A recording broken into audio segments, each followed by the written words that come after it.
Record उत्पादन के बावजूद भी हमारे कृषि क्षेत्र में समस्याएं हैं। कोई ये तो मना नहीं कर सकता है समस्याएं नहीं है, लेकिन समस्याओं का समाधान हम सबको मिलकर के करना होगा। और मैं मानता हूं कि अब समय ज्यादा इंतजार नहीं करेगा।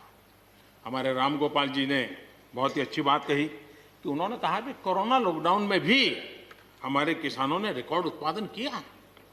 सरकार ने भी बीज, खाद, सारी चीजें कोरोना काल में भी पहुंचाने में कोई कमी नहीं होने दी, कोई संकट नहीं आने दिया, और उसका सामूहिक परिणाम मिला कि देश के पास यह भंडार भरा रहा। उपज की रिकॉर्ड खरीदी भी इस कोरोना काल में ही हुई। तो मैं समझता हूं कि हमने नए नए उपाय खोज करके आगे बढ़ना होगा। और जैसा मैंने कहा, कोई भी हम कई कानून है, हर कानून में 2 साल 5 साल के बाद, कभी 2 महीने 2-3 महीने के बाद सुधार करते ही करते हैं। हम कोई स्टैटिक अवस्था में जीने वाले लोग थोड़े हैं जी। जब अच्छे सुझाव आते हैं तो अच्छे सुधार भी आते हैं, और सरकार भी अच्छे सुझावों को, और सिर्फ हमारी नहीं, हर सरकार ने अच्छे सुझावों को स्वीकार किया। यही तो लोकतंत्र की परंपरा है।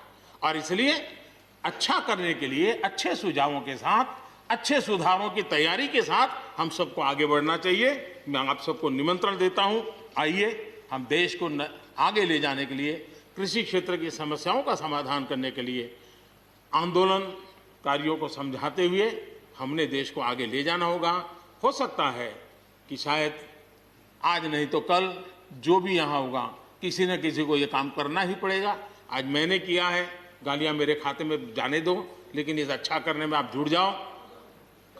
बुरा हो मेरे खाते में, अच्छा हो आपके खाते में, आओ मिलकर के चले।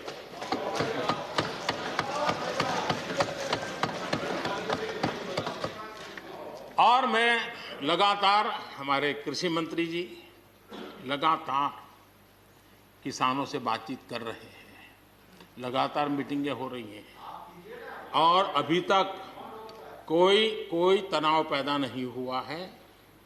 एक दूसरे की बात को समझने का, समझाने का प्रयास चल रहा है। और हम लगातार आंदोलन से जुड़े लोगों से प्रार्थना करते हैं कि आप आंदोलन करना आपका हक है, लेकिन इस प्रकार से बुजुर्ग लोग वहाँ बैठे, ये ठीक नहीं है। आप उनको सबको ले जाइए, आप आंदोलन को खत्म कीजिए। आगे बढ़ने के लिए मिल बैठ करके चर्चा करेंगे, रास्ता खुले है। ये सब हमने कहा है। मैं आज भी इस सदन से माध्यम से भी निमंत्रण देता हूं।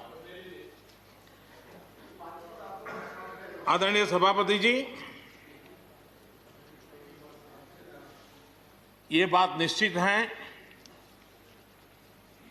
हमारी खेती को खुशहाल बनाने के लिए फैसले लेने का ये समय है। इस समय को हमने गंवा नहीं देना चाहिए। हमें आगे बढ़ना चाहिए, देश को पीछे नहीं ले जाना चाहिए।